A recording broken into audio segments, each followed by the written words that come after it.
Morning, afternoon, evening, whenever you see this. This is Dee with INFP-A Assertive Insights, and today we're going to talk about what if. Hi, welcome and thank you for joining us. This is a channel about everything INFP from my perch, my viewpoint as an older INFP, both professionally and personally, and it'll focus mostly on our two dominant functions, which are FE and FI and NE. Got that wrong. So today is what ifs. If you wonder if you are an INFP or if somebody you know is an INFP, just look at the number of what ifs that come along. I don't see that mentioned very much in the other people's creator videos about INFPs. So like 5 ways you know you're an INFP, or I can tell you're an INFP in 60 seconds, which is not really true, but it makes for a good click. But I don't see too much about, I have seen a little bit about it, but not much about what is.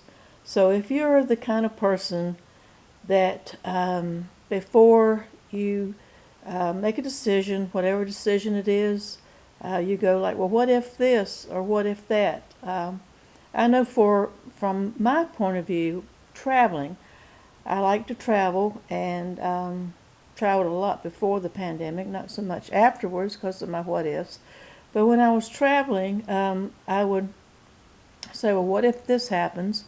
What if that happens? What if, I'd think of all the things that could go wrong. Actually, I have a travel channel, and my number one video on that channel is about tips of how to travel. It's gotten over 20,000 views, so I think we do a pretty good job of the what ifs as INFPs. And I know I traveled one time with my ISTJ former friend, and if you've been following me, that's the one that gave me the white socks and didn't really care for my colorful socks that I've yet to wear. But yeah, ISTJ. And she kept telling me, I said, well, what if we need to pack for this? And she's like, why? I said, well, what if this happens? What if we get sick? I'm going to pack some medication. What if we get sick? This is where I'm going to put my ticket. What if that happens? What if we lose our bag? We have to have all kinds. I had everything ad nauseum figured out, and she just kept saying over and over again, just enjoy the moment. What if things go right? And it is true, we do tend to think of the negatives in a decision. What if something bad happens? Instead of what if something good happens? But yeah, it does serve us well. So on this one trip we went on, the last trip, I hadn't seen her since. She just totally blew me off afterwards. We went across country, and she needs pain pills because of a lot of neurological pain that she's been in over the decades. And I told her over and over again, I said, make sure you take plenty of medication. If you don't need it, then you have it, but you don't need it, that's good. If you do need it, you have it, that's good too. What if? She was like, well, I don't take it very often. I don't like to take it. I said, what if? So we got into it quite a bit about that. She did not take, so I thought she was taking the medication. This is just an example. And it was a 2-week trip. After this day 2, she told me she was out of medication. She only took 2.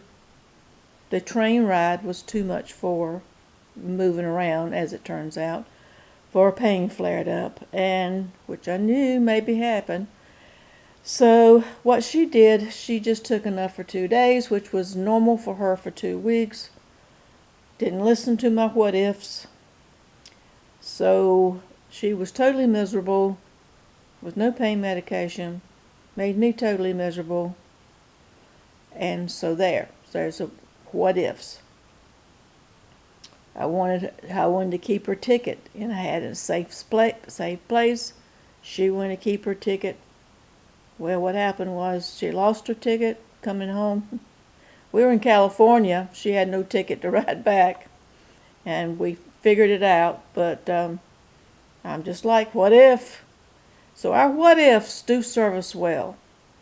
And if you think, this is just a couple examples. Um, if you're an INFP, or you think you may be an INFP, and you're wondering, am I an INFP? If you go through the what ifs of every situation before you make a decision, well, what if this, more than likely you are an INFP. If you're around someone who does a lot of what ifs, more than likely they are an INFP. We are, that's a telltale sign. I think we are the what if of the MBTI community. So that having been said, this is just a quick video of how you can tell the what ifs. Put your comments below. Do you do what ifs? How often? In what situations? Is it just under stress? Is it to make decisions? Is it in everyday life? I think this is how and why we get stuck a lot. Is because we can't get out of they talk about other loops that we get into as INFPs. We get into what if loop. Keeps us from moving forward a lot of times. So just put your comments below. Like, subscribe, whatever. And just a short thing here. So until next time, stay safe.